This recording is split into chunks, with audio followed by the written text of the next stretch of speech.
tidak stabil sehingga mengakibatkan low productivity, harganya mahal. Jadi NAD ini gampang terdecompose di temperatur yang tinggi dan pH basah.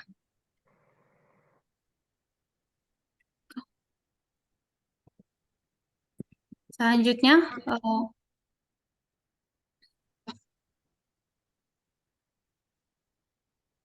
untuk produksi koenzim sendiri biasanya dibagi menjadi dua.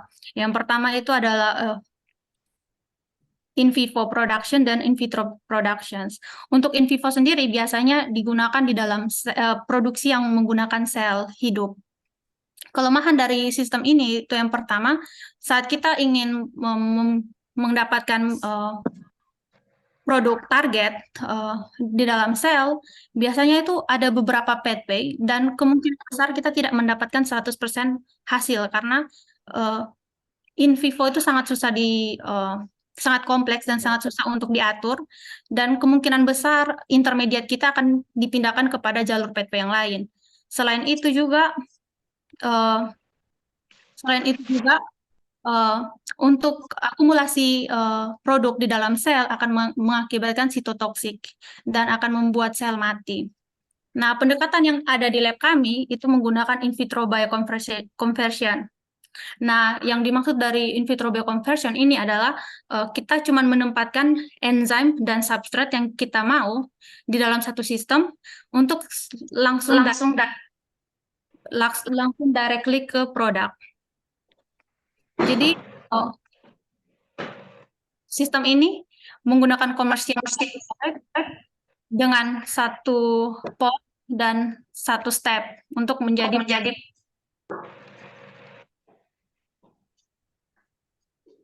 Nah, selanjutnya saya jelaskan tentang sistem yang ada di lab kami. Pertama, untuk in vitro, kami menggunakan enzim atau senyawa dari termofil. Kenapa termofil? Karena termofil memiliki thermal stability yang bagus. Karena termofil adalah mikroorganisme yang hidup di temperatur tinggi. Nah, setelah tahu target senyawa gene yang mau kami ambil, selanjutnya kami melakukan construction ke vektor. Jadi mengambil gene-nya dan dimasukkan ke vektor. Lalu vektor itu dimasukkan ke dalam E. coli dan diekspresikan. Nah, karena kami menggunakan termofil, di mana karena termofil ini memiliki ketahanan panas, jadi purifikasi atau pemisahan yang kami lakukan hanya perlu dengan heat treatment yang sangat simpel pada suhu 70 derajat selama 30 menit. Itu akan membunuh segala senyawa yang ada di E. coli sebagai host cell dan hanya meninggalkan kita dengan enzim. Nah, enzim-enzim ini langsung digabung bersama substrat untuk membentuk produk. Jadi lebih mudah dan lebih cepat. Nah, kembali ke NAD. Jadi sebelumnya di lab kami sudah mencoba untuk mengatasi termolabil dari NAD. Salah satunya itu dengan kami membuat modul salvage pathway. Nah, salvage pathway ini dapat mempertahankan konsentrasi NAD selama 12 jam pada suhu 60 derajat. Tapi kelemahan dari modul ini adalah modul ini hanya mempertahankan NAD yang sudah ada. Jadi NAD-nya yang terdecompose oleh panas diubah kembali menjadi NAD. Selanjutnya, sebelumnya di lab kami juga kami mencoba menggunakan in vitro juga untuk ATP regeneration berdasarkan non-oxidative glycolysis. Nah, untuk ini kami menggunakan substrat yang sangat murah, yaitu kanji starch. Kemudian diubah untuk menghasilkan ATP dan asetat. Nah, untuk pathway ini, di sini ada carbon rearrangement, pengaturan karbon.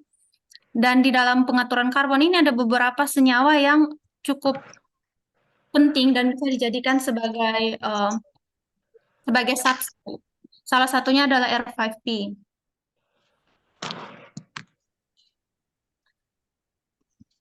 Nah, dalam penelitian saya mencoba untuk menggabungkan dua modul, yaitu yang pertama salvage pathway di mana dapat mempertahankan konsentrasi NAD dan juga non-oxidative non-oxidative glycolysis modul yang bisa menghasilkan ATP sebagai sumber energi dan juga menghasilkan intermediate R5P yang bisa disintesis menjadi NAD. Jadi objektif dari penelitian saya itu adalah mendesain sebuah modul yang menggunakan thermophilic enzyme yang bisa menggunakan ribose 5-phosphate dari NOG modul untuk disensitis menjadi NAD dan selanjutnya akan distabilize oleh NAD salvage pathway. Berikut adalah pathway yang saya propose dalam penelitian saya. Jadi dalam penelitian ini, yang pertama dari starch, dari kanji pati akan diubah menjadi ATP dan asetat dan akan menghasilkan intermediate R5P. Nah, dari R5P untuk menjadi NAD, saya menggunakan 5 enzim lain yang ada di dalam box. Dan setelah menjadi NAD, NAD yang terdecompose menjadi NMM dan ADP ribose akan kembali distabilize oleh dua enzim ini untuk kembali masuk ke dalam siklus NAD production. Jadi tidak ada NAD yang terdecompose. Nah, masalahnya adalah beberapa enzim yang ada di dalam tabel sudah kami karakterize, tetapi ada satu enzim yang belum dikarakterize dan belum ada laporannya. Jadi dalam penelitian ini saya lebih fokus kepada enzim ini dan juga pada modul NAD production. Untuk riset overview, pertama seperti saya jelaskan sebelumnya, dari genome thermophile kita ambil gennya, terus masukkan ke dalam vektor, dimasukkan ke dalam E. coli host cell, terus dengan heat purification akan menghasilkan enzimnya, terus enzimnya divalidasi aktivitasnya, dan kemudian segala enzim yang sudah didapatkan dan substrat dimasukkan ke dalam satu sistem untuk menghasilkan produk. Nah, pindah ke hasil. Untuk pemilihan RPTase sendiri, kami menggunakan homologi. Jadi RPTase yang satu-satunya RPTase dari thermophile yang ada, yang sudah dilaporkan aktivitasnya itu dari Thermus thermophilus. Jadi kami menggunakan Thermus thermophilus sebagai homologi dan dengan BLASTP kami men-search homologi dari RPTase dari Thermus thermophilus. Terus kami sort berdasarkan temperaturnya. Jadi kami ingin mendapatkan senyawa dari thermophile yang punya thermostability tinggi. Jadi kami mengambil yang punya temperatur optimum tinggi. Jadi kami mendapatkan Geobacillus castophilus dan Thermotoga maritima. Selanjutnya akan saya sebut GKRPTase dan TMRPTase. Selanjutnya gene ini kami ekspresikan dalam Rosetta D3 Edica ini dalam E. coli. Kemudian untuk mengecek ekspresi dari gene ini, kami mengeceknya menggunakan SDH page berdasarkan berat molekul dari protein GKRPTase dan TMRPTase. Selanjutnya aktivitas dari RPTase dicek menggunakan HPLC. Untuk RPTS activity sendiri, ini adalah reaksi dari RPTase. Jadi dari PRPP tambah adenin, penguaskan PPI dan AMP. Jadi reaksi dilakukan pada 60 derajat Celcius untuk 10 menit dan dihentikan dengan 0,2% TCA. Reaction composition seperti yang ada di tabel. Berdasarkan hasil dari penelitian kami, dari penelitian saya mendapatkan bahwa dari keempat enzim, jika GKRPTase dari Geobacillus memiliki aktivitas yang sangat tinggi, hampir 50 kali dari yang lainnya. Jadi saya memutuskan untuk menggunakan GKRPTase untuk modul saya. Nah, karena GKRPTase dan TMRPTase sebelumnya belum divalidasi aktivitasnya dan termostabilitasnya, saya mengecek temperatur efek untuk reaksi yang sama dari suhu 40 derajat sampai 90 derajat, dan berdasarkan grafik bisa dilihat kalau jika RPTS memiliki aktivitas tertinggi pada 80 derajat, sedangkan untuk TMRPTS memiliki aktivitas tertinggi di 90 derajat. Untuk thermostability sendiri, TMRPTS memiliki aktivitas yang cukup sangat bagus. Setelah dipanaskan pada suhu 60 derajat Celcius untuk 12 jam, aktivitasnya masih 90%, sedangkan jika RPTS aktivitasnya menurun overtime.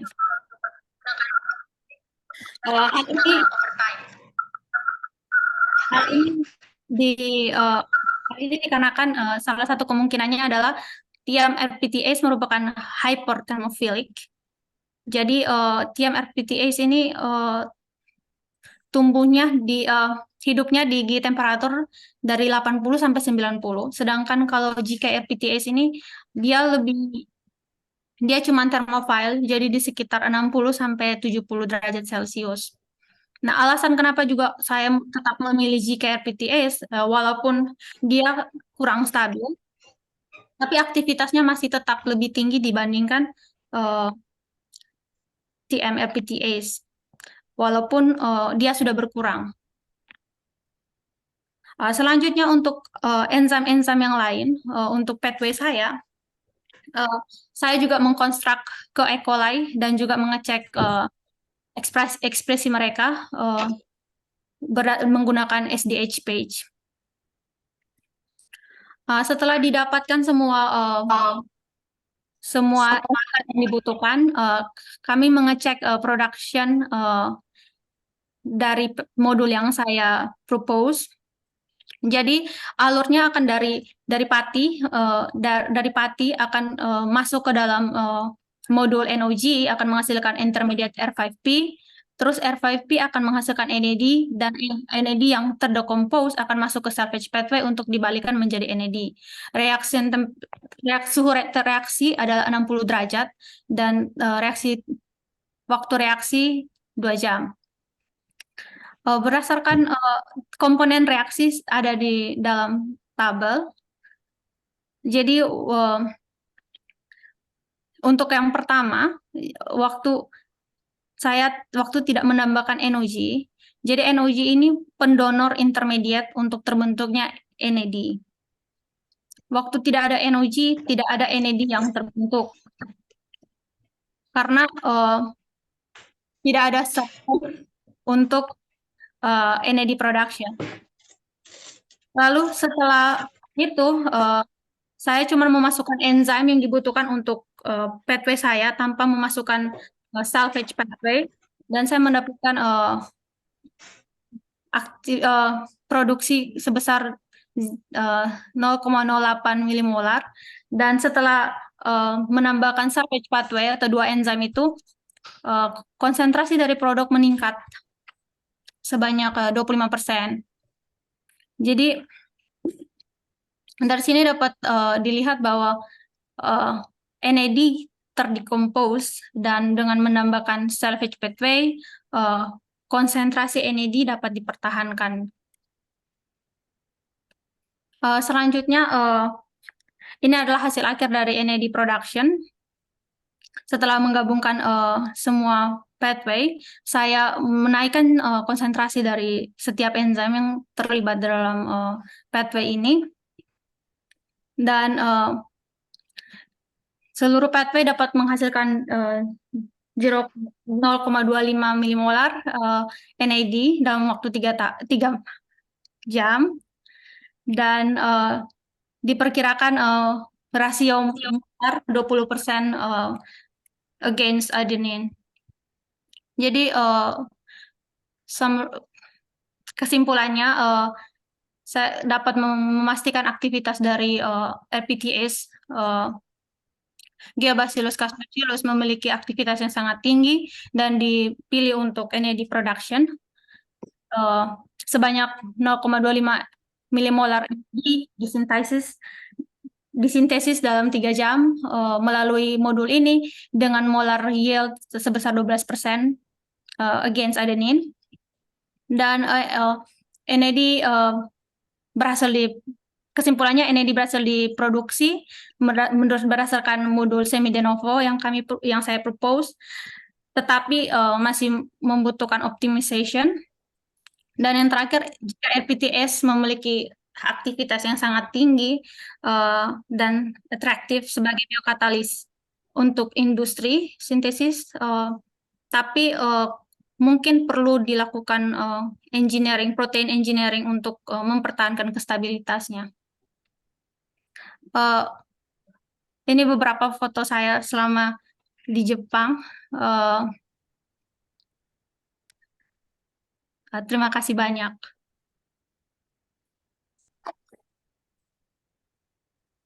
Baik, terima kasih banyak. Masih ada Ian foto yang ditampilkan? Tidak ada lagi, Pak. Oh, baik. Terima kasih banyak Saudari Christina Padasua atas paparan penelitian mengenai sintetik biologi menggunakan enzim yang sangat menarik ya. Mungkin pada kesempatan yang pertama kita berikan pertanyaan ke adik-adik, ke teman-teman mahasiswa atau siapa sajalah yang boleh mau bertanya, silahkan.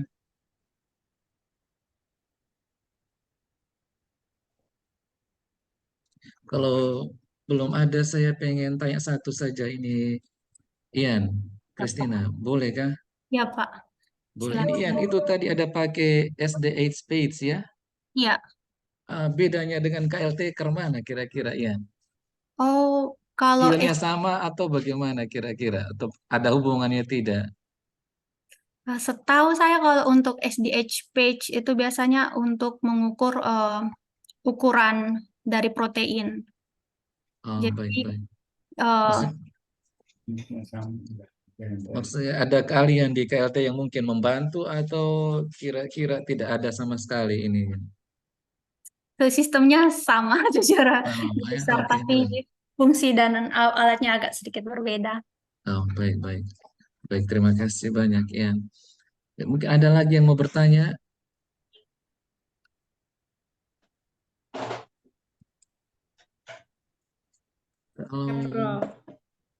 Silahkan Ibu.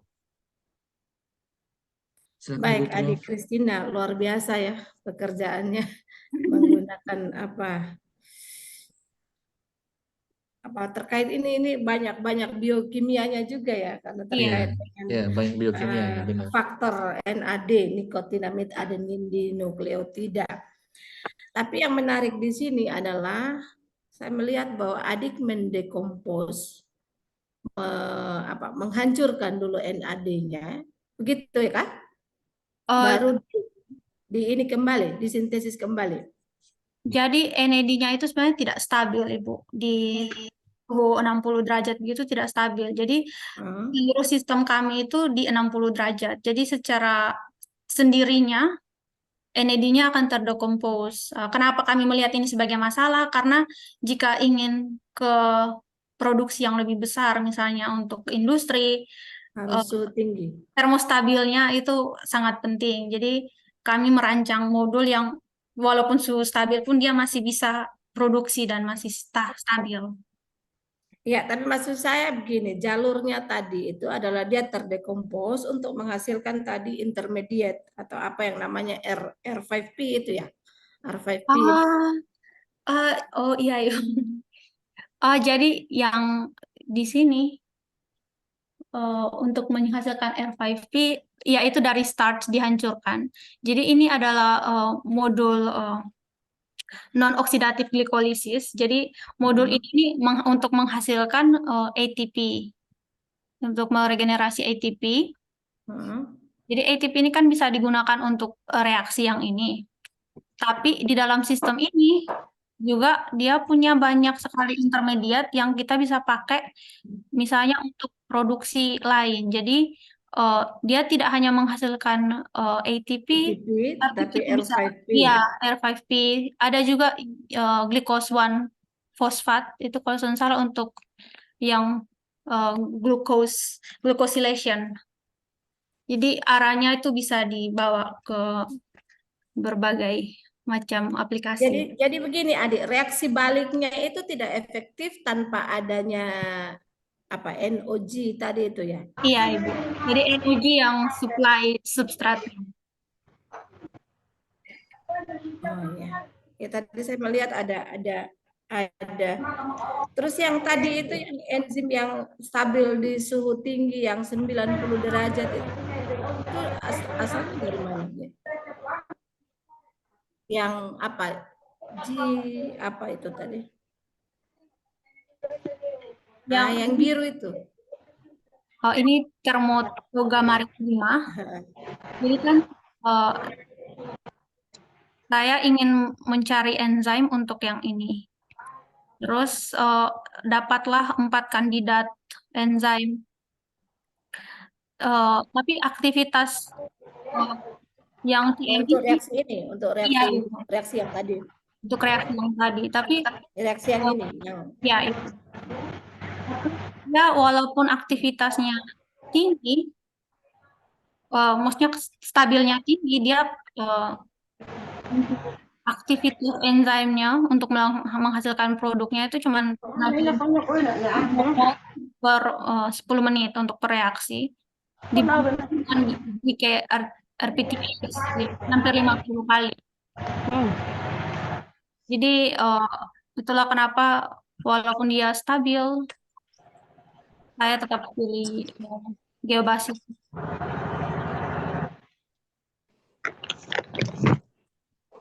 tapi tetap itu direkomendasikan atau disimpulkan bahwa aktivitasnya yang paling baik ya kan ya.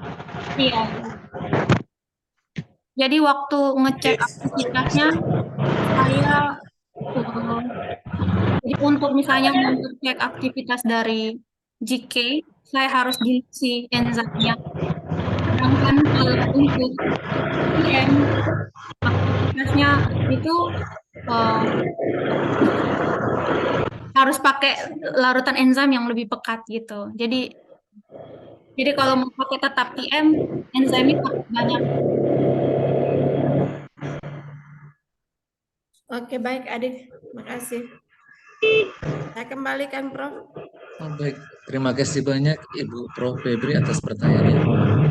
Bagian saya, mungkin masih ada lagi yang mau bertanya, ada mahasiswa atau Bapak Ibu Yang dosen. Galaxy A10s ini ribet sekali. Ada di jalan Galaxy S, siapa ini ya? Mungkin Kapan host nih? bisa ini kan? Di remove saja yang Galaxy ini, bikin ribut ini. Oh ya, Galaxy ini yang siapa yang host ya? Oh, Nggak Ibu ada saya ya, namanya. Ibu Sherly yang host. Ibu Shirley yang ini, Sama siapa? yang Yang Galaxy ada A10, tulisan Galaxy A10s 10. itu ribut sekali dia. Ada di motor Ibu, mungkin di ini Tadi saja. ada Lema. Nah itu Oh, masih muncul ada? lagi tuh Ibu. Dihilangkan saja Ibu, Galaxy S10 nih. Di remove Baik. saja dia. Ataupun tidak di silent kembali Ibu saya. Galaxy A10s. Baik, terima kasih banyak Ibu Shirley. Baik, baik kembali lagi terima kasih banyak Ibu Febri. Ian, memang penelitiannya ini menarik sekali dan teknologinya tinggi sekali nih, Ian, Teknologi menurut tinggi. Ian. Teknologinya tinggi sekali. Tapi ya baik Ian ya, saya rasa ini presentasinya luar biasa sekali Ian. Jadi banyak sekali kalian yang kamu dapat, kemudian tadi saya bilang teknologinya juga tinggi sekali. Ian itu isolasi enzim ini bagaimana caranya nih Ian? Jadi pertama kita cari misalnya mau enzim mana, cari di database Hah? gennya. Setelah itu gennya tuh dimasukkan ke dalam vektor. Nah, betul ya. Ini yang masukkan gene ke vektor ini terus dari vektor ke E. coli ini ah, kira-kira butuh Itu gampang Pak dengan heat shock. pada heat shock saja. Iya, selama 40 detik nanti Oke. masuk ke 40 detik lagi. ya. Jadi dipanasi 43 derajat, ditaruh E. coli-nya campur dengan plasmidnya dalam Oh ya betul. vaksinnya. Terus 43 menit dalam itu suhu, terus diangkat, terus sudah kita kultivasi kayak biasa, Pak. Oh, sip. Baik. Yang waktu masukkan plasmid ini gennya ya, dimasukkan ke plasmid ya. Ya. Itu plasmid dari apa ini, Christina? Ian, sorry maaf. Eh, plasmidnya ini ada banyak sebenarnya. Kalau plasmid ini anggap saja eh, vektor ya. Kalau Hmm. vektornya dinamakan vektor, terus dimasukkan gennya itu yang jadi plasmid untuk bawa ini. Jadi kalau untuk vektornya itu biasa ada banyak. Ada yang dari PET system, dia sistemnya beda-beda. PET system, PBR, tergantung kita maunya apa.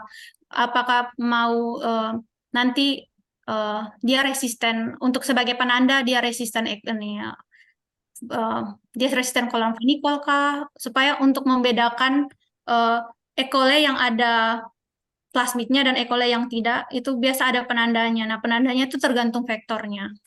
Oke. Baik, baik. Baik, terima kasih banyak, Ian. Ah, ini ya, baik. Ian, ini mohon maaf, Ian ya, saya tanya lagi. Masih ada yang mau bertanya tidak, teman-teman? Ya kan, Pak? Silakan Bapak Ibu, Bapak, Pak Ibu, Enda. dosen? Baik, Halo. Ian. Ya, Pak. Ini baik Ian. Ini kan Ian dari jurusan dari prodi kimia, kemudian tiba-tiba lanjut ke Osaka University. Jadi maksud saya mungkin kira-kira ada Kiat, ada kiat. gap kah atau ada bagaimana Ian bisa memanage sehingga kemudian bisa melakukan riset yang kemudian kalau saya boleh bilang ini berhasil sekali nih Ian. Ya. Sebenarnya awalnya saya ke Jepangnya itu untuk bioactive compound, tapi karena profesor saya pindah, jadi saya dipindahkan ke enzim. Gapnya kerasa pas pindah di enzim karena sistem yang maksudnya untuk gene editing, cloning itu biologi sekali, dan kayaknya waktu S1 kita tidak terlalu Oh, memang ya, benar, betul sekali gene editing dan coding itu sebenarnya setelah lewat doktor, setelah pasca doktor, sebetulnya. iya, Pak. Jadi itu yang agak susah dan lama belajarnya. Tapi dari kampus dikasih tutor. Oh, baiklah, bagus, Oh, luar bagus. biasa. Bagus. Ini kemudian di slide di sebelahnya saya ada lihat the activity of epirtasis dicek menggunakan HPLC ya. Iya, Pak. Oh, HPLC. baik ya. Ya mungkin ini agak sedikit membantu ya di HPLC karena Iya. sudah sering berkenalan dengan HPLC ya. Baik, alright. Oh, ada Mas, pertanyaan tuh. baik silakan. Silakan. Baik, terima kasih Prof. Tony. Saya bertanya simpel ke Christian. Christine, minta maaf saya masuknya agak terlambat, tapi melihat ini mengingat kembali pada materi-materi kuliah dulu. Yang ingin saya tanyakan kendala waktu adik penelitian ini di tahap yang mana? Karena tadi kalau omong soal sisipkan gen, adik bilang itu tidak itu masalahnya gampang begitu. Nah, saya mau kejar kalau begitu Ah, selama penelitian ini kendalanya di tahap yang mana? Terima kasih sebenarnya kembali. Terima kasih atas pertanyaannya. Sebenarnya untuk kasih masuk gennya gampang. Apakah gen yang masuk itu benar atau tidak? Itu yang jadi masalah. Jadi biasanya tahapannya itu agak saya stuck di situ sekitar 2 bulanan atau 3 bulanan hanya untuk cloning. Karena pertama saya tidak ada dasar. Jadi setelah kita buat plasmid kita, konstruk habis, terus kita sudah punya desainnya, itu kita sequence dulu, ngecek apakah gene yang kita masukkan itu sudah benar atau salah gitu. Itu kadang agak tricky karena gene kan double helix, kadang posisinya, kadang kelupaan apa? Kelupaan untuk open reading frame segala macam. Itu. Jadi kadang sequence-nya sudah benar, pas waktu kita transformasi ke E. coli-nya tidak tumbuh. Itu juga masalah. Ada kadang sudah nih E. coli-nya tumbuh yang resisten ke, misalnya saya punya kemarin resisten kepada ampicillin dengan chloramphenicol. Berarti dia punya plasmid yang saya mau. Tapi setelah kita cek SDH ternyata tidak ada ekspresi. Oke, Jadi itu yang agak tricky. baik. Ya. Baik. Baik, Ian. Mungkin Kak Ogen masih ada pertanyaan lagi? Kira-kira Saya mau tanya, maksudnya ini setelah didapat, ini yang dipanen apanya, terus cara simpannya apa preparasi untuk simpannya ini bagaimana? Maksudnya hasil pekerjaan ini, Adik. Ya. Iya, saya ada slide-nya untuk. Oh iya ya. Jadi kalau ini nih biasa desain dari primer, desain dari plasmidnya. Ya, Oke. desain plasmid. Iya, jadi ini gene yang kita mau kita masukkan ke sini. Nah, plasmid ini dimasukkan ke dalam E. coli. Setelah masukkan di E. coli, ini ekspresinya bisa dilihat overnight cultivation, terus diinduksi dengan IPTG. Setelah didapat, dicuci pakai HEPAS, resuspen, Ellicott, terus ini yang disimpan. Jadi yang disimpannya itu wet cell.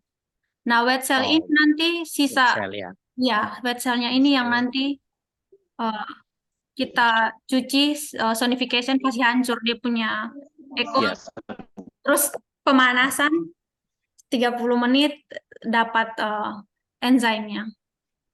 Jadi tapi kalau enzimnya biasa kami pakainya kalau mau penelitian baru ambil, tapi biasa yang disimpan itu sweat cell-nya. Siap, cukup Prof. Terima kasih. Aduh, baik, terima kasih banyak Kak Ogen atas pertanyaan yang baik sekali. Mungkin masih ada Bapak Ibu dosen atau teman-teman alumni, teman-teman mahasiswa.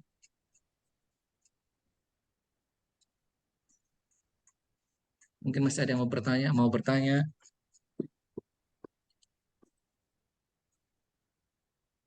Baik Ian, Ian, jadi saya rasa keahlian yang dimiliki Ian itu sebenarnya sangat dibutuhkan oleh pihak kami sebenarnya Ian, karena kita sebenarnya belum punya ahli di bidang yang ini nih, Ian, termasuk kalau orang kimia bisa lakukan, kalau orang biologi bisa lakukan cloning ekspresi gen itu biasa, tapi orang kimia yang lakukan itu sesuatu yang luar biasa Ian.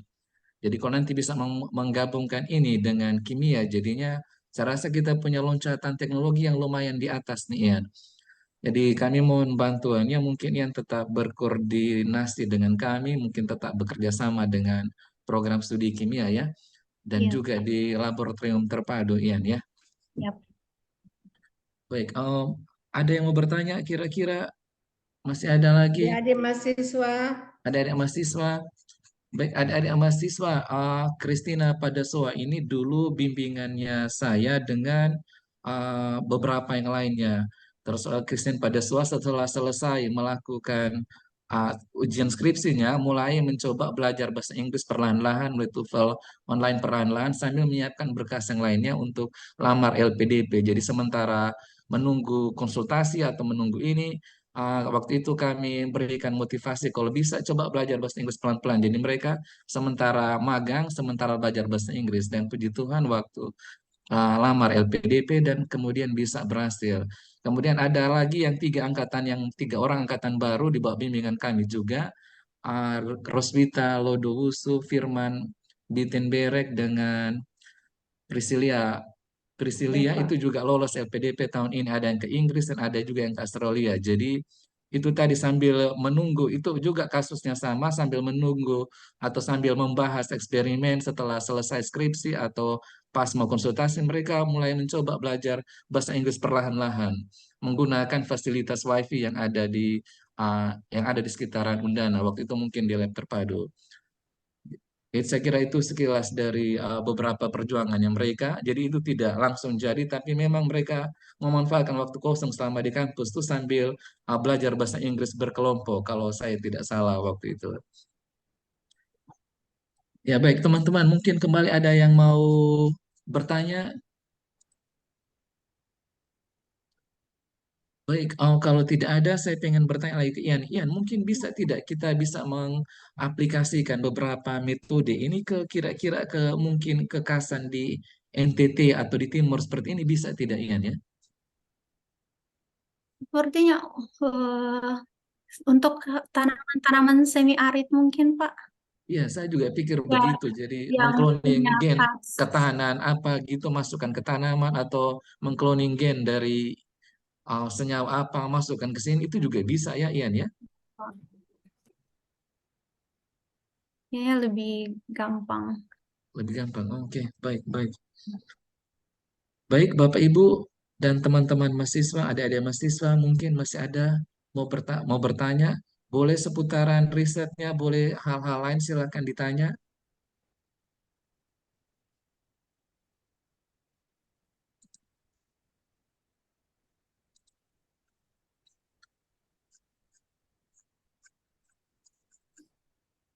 Baik, kalau tidak ada yang mau bertanya, sekali lagi kami mengucapkan terima kasih banyak Ian atas sharing ilmu pengetahuannya dan sharing pengalamannya. Dan sekali lagi, Christina, Ian, ini adalah salah satu keahlian yang sangat dibutuhkan dan memang kita mengalami kekurangan sekali, terutama di bagian biokimia dan bioteknologi. Jadi kami mohon dengan sangat mungkin Ian di mana saja atau ini tetap berkoordinasi kembali, tetap berkomunikasi dengan kami yang di Departemen Kimia ya. Ya, Pak. Nah, baik, jadi terima kasih banyak Ian. Terima kasih banyak dan sekali lagi selamat atas perjuangannya, selamat atas perjalanannya, kemudian kembali lagi ke Kupang luar biasa Ian. Dan kami mendoakan sukses selalu di langkah selanjutnya. Mungkin ada begitu dari saya Ibu Febri saya. Baik. Terima kasih Prof. Anton untuk memoderasi kegiatan MRT kedua Prodi Kimia pagi hari ini. Terima kasih juga kepada adik Christina pada SOA Master Engineering yang boleh menampilkan suatu riset yang bagi kami ini sesuatu yang luar biasa. Dan seperti yang tadi Prof. Anton bilang bahwa ada suatu lompatan yang luar biasa yaitu dari kimia menjadi bergelut di bagian bagaimana mengisolasi enzim dan juga melakukan sintesis yang melibatkan enzim, dan itu sangat bioteknologi ya, sangat aplikatif di bidang bioteknologi. Sesungguhnya saya sangat berharap bahwa Christine boleh bergabung ke kami begitu ya, tapi ya itulah kita berhadapan dengan sistem yang mungkin tidak semudah itu.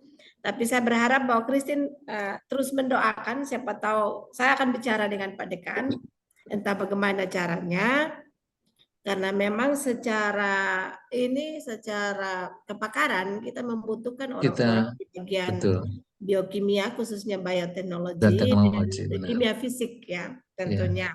Sehingga kalau bisa yang masuk ke sini orang-orang yang seperti itu, dan ini Christine salah satu yang konsen ke bagian itu sehingga bagian itu bisa berkembang. di prodinya kita. Saya tidak berjanji muluk-muluk, tapi saya akan coba bicarakan dengan Pak Dekan bagaimana caranya.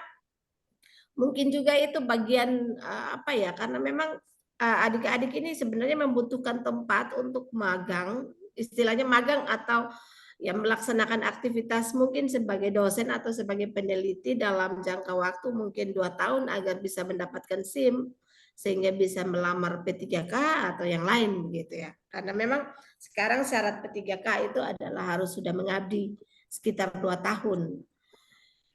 Dan memang nanti saya bicarakan dengan Pak Dekan. Mohon untuk tidak memutus kontak dengan Prodi Kimia ya, Christine dimanapun berada. Kita berharap masih tetap untuk kita bisa mengusahakan agar bisa masuk ke kita, menggantikan Pak Freddy. Ini tentunya ini bidangnya Pak Freddy, tetapi saya pikir Christina sudah cukup luar biasa untuk membagikan ilmunya bagi kami. Iya. Saya sangat menyayangkan bahwa adik-adik yang hadir di sini mungkin secara ilmu pengetahuan tingkatannya cukup tinggi, tetapi saya sebenarnya tujuan kita menghadirkan narasumber yang adalah alumni sendiri tujuannya agar adik-adik bisa tanya tentang bagaimana, tidak usah bertanya tentang materi kalau memang sangat tinggi untuk harus dipahami begitu, tetapi silakan bertanya bagaimana caranya kok bisa ke Jepang begitu, atau bagaimana caranya kok bisa sampai cukup menguasai mengisolasi enzim. Itu bukan hal yang mudah loh adik-adik, tapi Iya, benar sekali. alumni kita ini luar biasa. Betul Dan sekali. lihat saja penampilan beliau tadi dengan slide-nya yang saya juga konsentrasi baru bisa memahami bahwa ini alurnya dari mana ke mana begitu, walaupun tidak sepenuhnya paham, mungkin harus belajar lebih banyak lagi. Baik Christine, saya mengucapkan terima kasih. Kami doakan yang terbaik untuk Christine dan juga Bapak Ibu semua, Bapak Ibu dosen yang hadir, terima kasih. Ke depan MRT ini saya akan coba wajibkan untuk semua ya. Tidak hanya ini, karena mahasiswa itu saya lihat tadi Pak Rainer lapor juga bahwa banyak yang duduk di meja hijau karena mereka lebih memilih untuk ke HIPMI.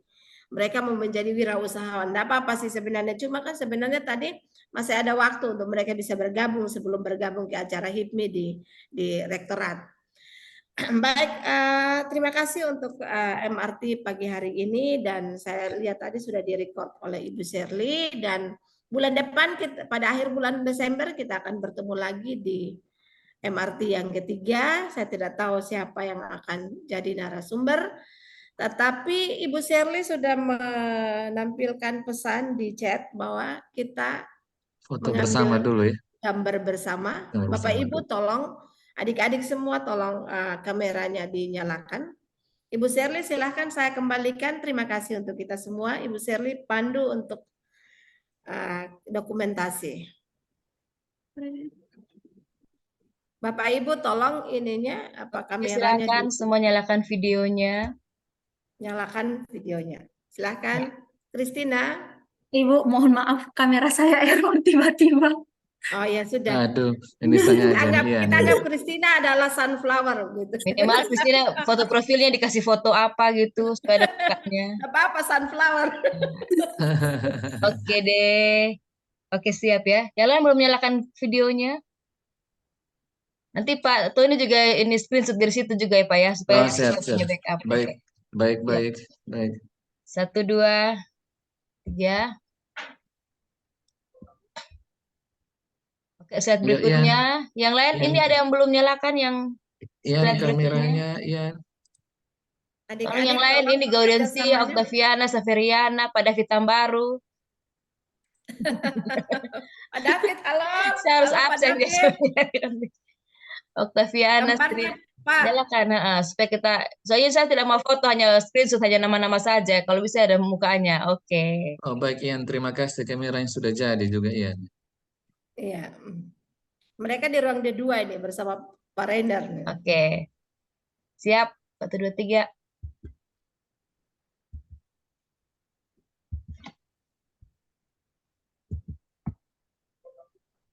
Oke, selanjutnya slide berikutnya. Oh, berapa orangnya?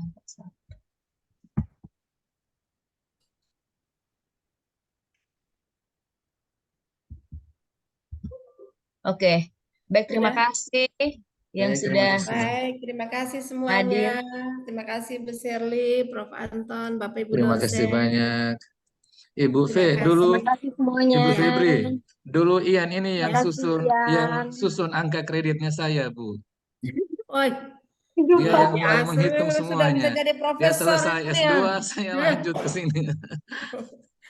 Adik, nanti saya ini ya, tolong nanti saya coba bicara dengan Pak Dekan bagaimana caranya. Baik, Ibu, Ya. terima kasih Kita banyak. butuh yang, terus terang kita butuh yang biotek sama kimia fisik. ya. Ya. Oke, Terima kasih semuanya untuk terima kesempatannya. kasih. Baik, terima kasih ya. Inbria, wah cantik sekali. Terima kasih, Ian. Mana kabarmu In? Dia jadi orang Bali, Ibu. Halo, Wah, Ibu. luar biasa. Orang Bali tuh kok saya lihat ini apa? Fotonya ada di Danau Wekuri di Sumba Barat Daya. Ya, Bu. Saya duluan ke sana, baru Ibu ke sana. Oh, begitu saya dari belakang. Oh, baik. Saya lihat duluan, Ibu. Oke Baik, deh. semuanya terima kasih. Selamat pagi. Ya, terima kasih semuanya. Makasih Prof. Anton, Terima kasih, Bu Febri. Terima kasih. Christine, Terima dan kasih buat semuanya. Terima ya, kasih. Jam 9.30 lanjut seminar hasil ya. ya, Aduh, Mat, saya Terus mesti di ini rumah. apa seminar progres LED jam 2 ya, Mbak? Ah, Ya kalau misalnya tidak bisa bertemu ya dengan Zoom juga bisa.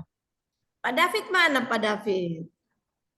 Ian, Pak David ngomong dulu kok. Pak David di mana nih? Oh, udah keluar. Ian Oke masih deh, di Kupang, ya Kak Ian? semuanya.